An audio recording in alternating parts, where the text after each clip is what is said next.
Hello, I'm Robert Batlle, welcome to my channel. Today we are going to talk about camber from the tires and droop. So I will start with the camber. This camber means the angle of the tires, so more camber or less camber. We will start in front.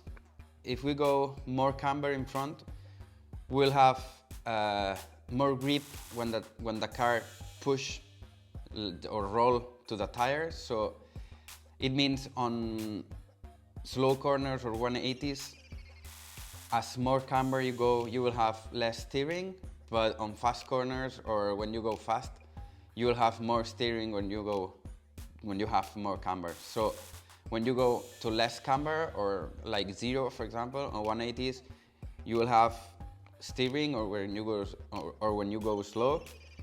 But on fast corners, you will push, you'll have a little bit of understeer.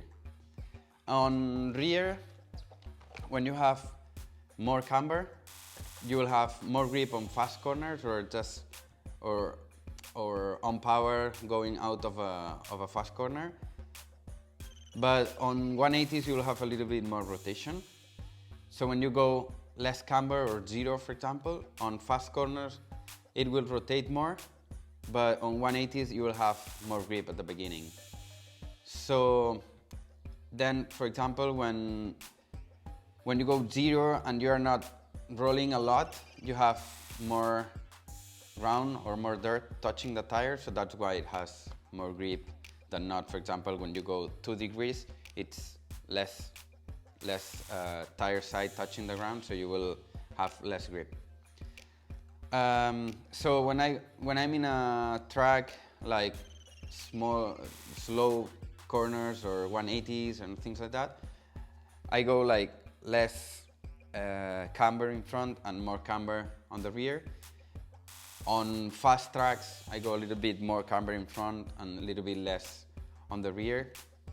In my Mugen, this is an electric one, but it's same for the nitro. But on our Mugen, in front, you change the camber with the 1mm or 2mm shims on the upper arm. I normally use 1mm, but sometimes if the steering is difficult to drive and things like that, I go to 2mm. Also, when front or rear, when you have more camber, you'll have more grip going fast, but it will lose grip suddenly, so it will be a little bit more nervous. So when you go less camber, rotation will be softer and not as difficult to drive than when you go more camber. So now we go to the droop. The droop I measured with that gauge from Mugen. I show you the ref here. And how it goes. The droop, it means the distance between both screws. So I measured with this. Yeah, I put like this, and I measure from here to here. And I just put like here, for example, as you can see, it's like 105, 106, more or less. So that's how I measure. And it means we will start on the rear. On the rear, when you have more droop, the weight will go forward when you brake, for example. So the braking will be more unstable, but you will have more rotation. But the rotation will be harder because the weight will be a lot to the front. So it will rotate more, but it will rotate super fast. It is okay or good for the slow corners, but on the fast corners, maybe it will be a little bit tricky. Also, when you have more droop, landing or in bumpy tracks will be better because the tires touches first or before to the ground. So it will be better, but when you change direction, the car will move more, so it will be more difficult to drive. So when you have less droop, rotation will be less on slow corners, the weight will be more balanced, but the rotation will be softer. It will not be suddenly like if you go more droop.